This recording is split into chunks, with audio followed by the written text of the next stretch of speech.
how do you begin to help people, kind of open up and stabilize? I know it's a big question. I know you teach courses on this that lasts, an entire semester, and you Mhm. could write a whole book on this. But how do you begin to enter into the relationship and constructively, stabilize and begin to create some semblance of pacing and order in the conversations when somebody's had an affair? Well, first of all, people are not going to stay in their marriage or come back to their marriage unless it's worth it.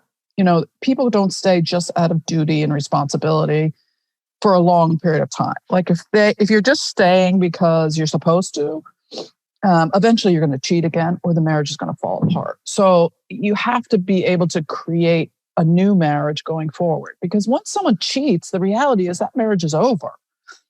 And people don't want to hear that, but the monogamy agreement that you made pretty much has one rule. That rule is like, don't sleep with anyone else. Like, that's pretty much it. That's all you got. It's not a big responsibility. Like, don't cheat on me and stay together till you die. And so if you blow that one rule, like, that's pretty much, you broke the contract and that marriage is over. So the vision that you had of how this was supposed to end, is crushed. And so you have to, both of you, grieve that. And that's over, that ended. And then you get to decide, do you want a new marriage together going forward? Because if you try to go back to the old marriage, and you try to go back to before this happened, then you're just going to end up here again.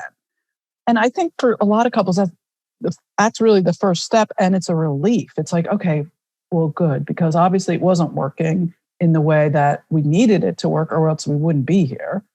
And so as much as that's painful, it's also like, oh, thank God we don't have to do that again. Right. It has to be thought of as a new relationship. Your book is titled "The New Monogamy: Redefining Your Relationship After Infidelity." You're not talking about having an open marriage, or so. Okay, it's now that it's open. That's not the new monogamy you're necessarily talking about, right? You're talking about redefining it in a way that takes care of what the affair was trying to make happen. And it's creating a new relationship that's based on not just this implicit, unconscious agreement, saying the same words that your parents said or your grandparents, or making a vow that's sort of based on your religion or your culture. It's really being conscious this time. Okay, like, what is it that you really want? What do you want your relationship to really be based on? What do you want your commitment to really be based on? That's really between the two of you. I don't care what it is.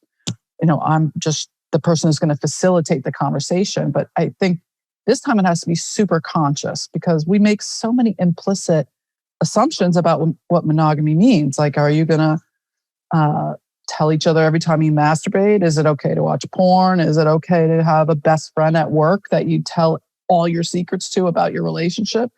Is it okay to pursue your own interests at the,